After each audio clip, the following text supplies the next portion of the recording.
Last time on Ghost Towns, we visited the town of Praco that no longer exists, and a mining town right next to the mines within walking distance. That's why they built the town. We're going to check out a similar town really close by to Praco called Powhatan. Some people call it Powhatan. Powhatan doesn't exist either, and I'm going to explain why. Come right along with me and we'll talk about it.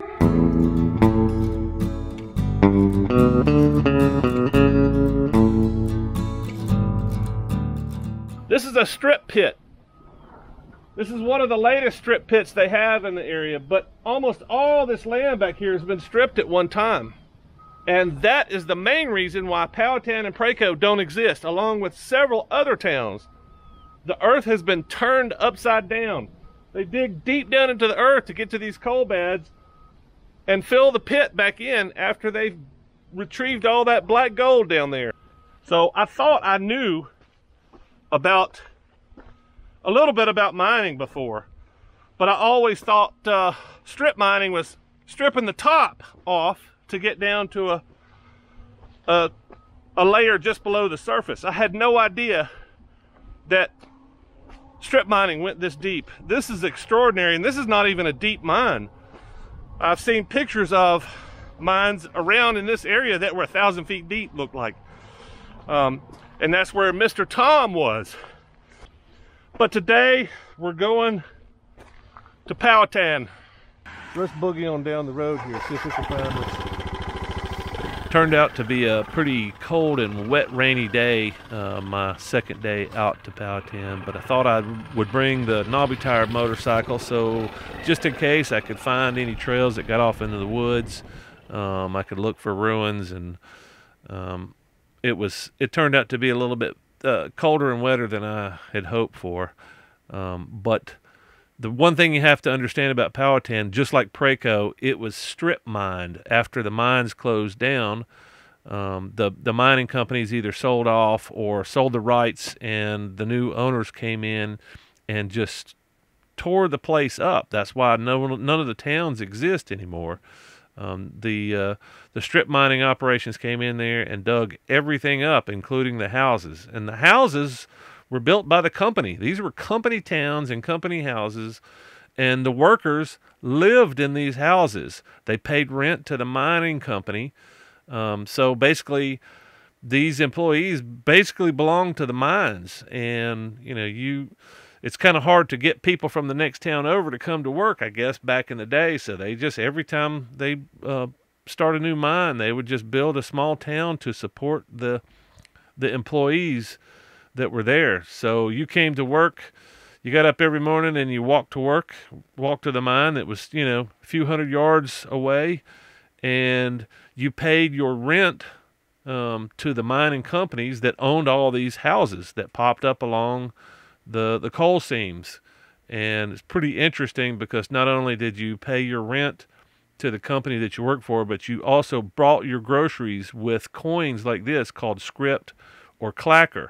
And you can see right there, Powhatan, Alabama. This is something I found on eBay. Somebody's selling these old coins that were basically worthless outside the mining companies or the mining towns.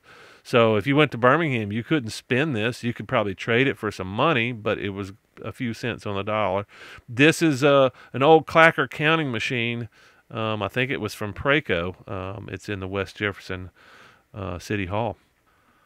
So like I said, nothing really remains of the town of Powhatan, simply because it's been strip mined, and all the structures that belonged in the town before are all gone. And this is what you see today. It's a very industrial area, but we're facing back towards what used to be the town of Powhatan.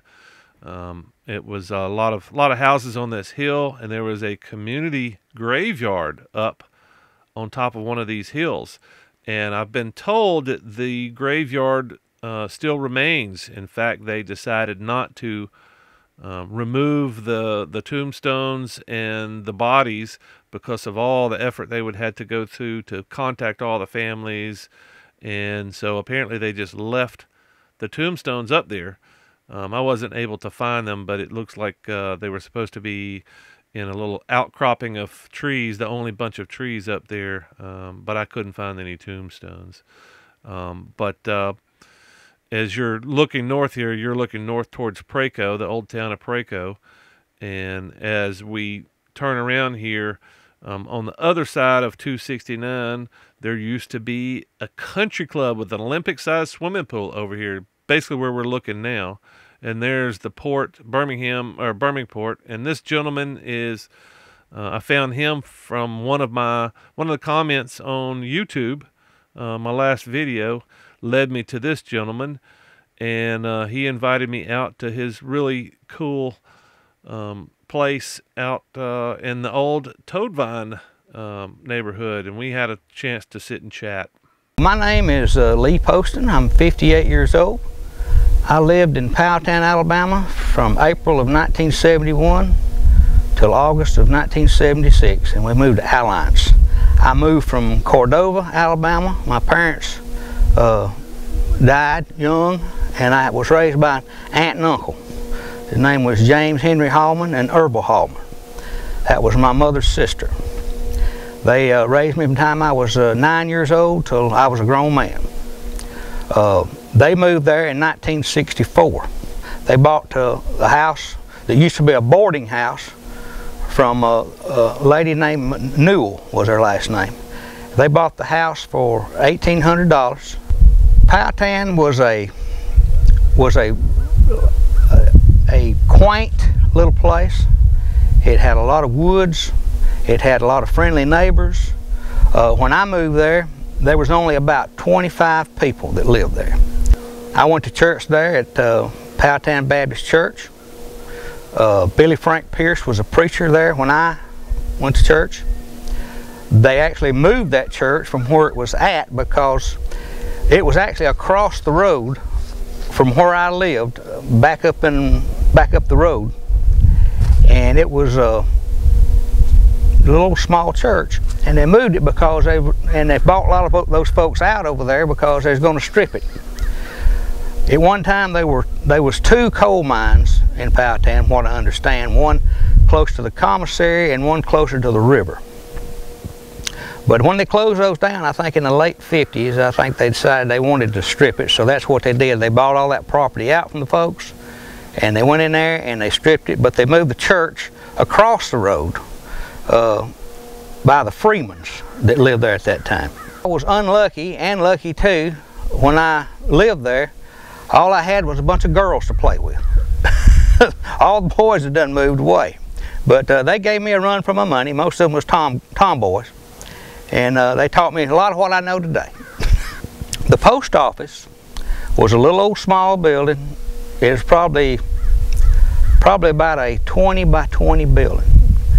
And it was the zip code was 35128.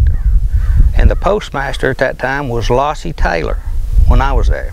And then she retired, and a gentleman called Reed Lundy took over till they closed the post office down.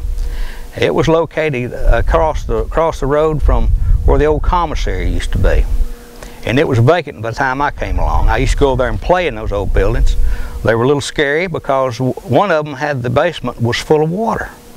And it had a wooden floor, and of course I was a boy. I'd try to do things, and I was walking across it one day, and the floor kind of went through with me, but I didn't go all the way down. I caught myself and got out. There used to be an old boat launch or some sort of boat slip.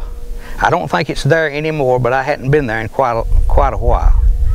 It was located over on the river, and it had an eerie look to it. It just jutted up out of the woods right there by the river, and it had all kind of old kudzu and vines all over it, and it was actually scary, but it was kind of pretty too.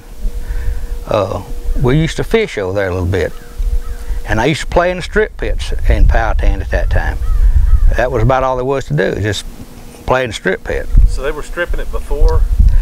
They stripped all of it? Yes, they stripped all the property where the houses and everything was located, and they went in there and I guess they got out of the underground mining business and went into the strip pit business. Did they strip it before you moved in, or? They stripped it, they were stripping it about the time I moved in, maybe a little before. Okay. Because I remember all the houses that used to be up in there. I had an uncle that lived back in there. Okay. It was beautiful too. It was just a quaint little community. And at one time they had, God, I guess they had 100 and something people or more. And they had a Boy Scout troop, from what I understand there. And I think they had a Methodist church at one time, along with a Baptist church. And the old country club is right about there. You know, you can't really make it out a lot, but it's there. Yep. And I never did see the country club, you know, when it was open or anything, but I actually played up there. It was, you know, vacant, and there wasn't no water in the pool or anything. But I wondered at that time myself what this was all about, and I hadn't found anybody that even knows what it was all about. And just people that remember it being there. That's the only thing. Yeah. I wonder if it might have been like I said, there was a lot of Boy Scouts back then. I wonder if it's a Boy Scout club or something like that. I'm almost thinking maybe it was a brothel because nobody talks about it. You know? Well, it might have been. You know, anybody that has any knowledge, maybe they didn't want to talk about it. Yeah. Maybe they didn't want to talk about the fact that's where they went and got some loving. Yeah, it might have been. I don't know. It's hard to say. It was there for years. Like I said, I talked to my sister last night. She's 9 years older than me. Of course, she knew less about it than I did. Well, so it looks like it was a one-story. I was thinking like a 2 or 3 story, but it was just a big one-story building. Yeah. Mm-hmm. Said my uncle was a coal miner, the one that raised me, Henry Hallman, and the coal dust off all those trucks was so bad. I mean, there was just one truck after another coming in there all the time. You could go to the windowsill in our house and just rake your finger across any windowsill and get coal dust on it. And he had black lung, and it was starting to get to his breathing. So we ended up selling the house to Sonny Osborne, Leroy Osborne, and they bought the house for $1,800 in 1964, and they sold it for $18,000. And we moved over to Alliance. But the funny thing was that he bought the house for $18,000 and we moved. Then he turned around and gave us the house and we could tear it down. And let me tell you, that was a well-built house right there. It was all tongue-groove sealed. It had 6 bedrooms, probably a 16 by 20 living room, 1 bath for all that, and a kitchen. And I was told at one time it was like a boarding house. I guess coal miners that, you know, would live there. Yeah, they'd live there. And I know every room had a flue in it where you could put a heater. The roof had bricks sticking out all over the roof. But it was a well-built house. I used to ride my bicycle from Powhatan to the crossroads and get a case of Cokes, a bottle of Cokes back then. And I used to go across the river, right there, across the bridge, and I'd get a case of Cokes when he was open from a gentleman called it was either Craven or Graben, I don't remember, but he lived on the old road, is where his little store was, on the old port road where the ferry used to go across. But just stuff like that's all I did. Had a beaver dam up the road towards Walker County. I'd spent a lot of time trying to bust that. It seemed like there was a lot of traffic coming across that ferry, a bunch of people coming through town. Back at that time, there was not a lot of traffic, but it was enough to where you'd probably have to wait till the ferry come back across with somebody before you could catch it and go back across. So he stayed relatively busy. Yeah, I believe he did. 1-car ferry, 2-car ferry? I'm thinking it's a 1-car ferry from what I can remember, and pictures that I've seen too. I remember riding it I was probably about 5 years old. Actually, I didn't live down here at that time. We still lived up north, and then we moved to Walker County when we moved back down here. But I can remember going across it, and I thought that was the coolest thing right there. I never seen anything like that. I love ferries. Yeah, they used to have one down at Franklin's Ferry. That's what it's called, Franklin's Ferry. But I only rode that when the bridge was damaged about 30-something years ago. They had to bring it back in there to get across. Right. But no, Powhatan was a good place to live. I mean, all the neighbors was friendly. Not a whole lot of them, but and we used to have a party line. If you know what party line was. Yeah. Everybody get on the phone at once. Yeah. You had to share it with people, and you know, you had where you're trying to, you know, do your conversation. You could hear it click like somebody else picked up. Yeah. They call that wiretapping now. Yeah. But that was fun times.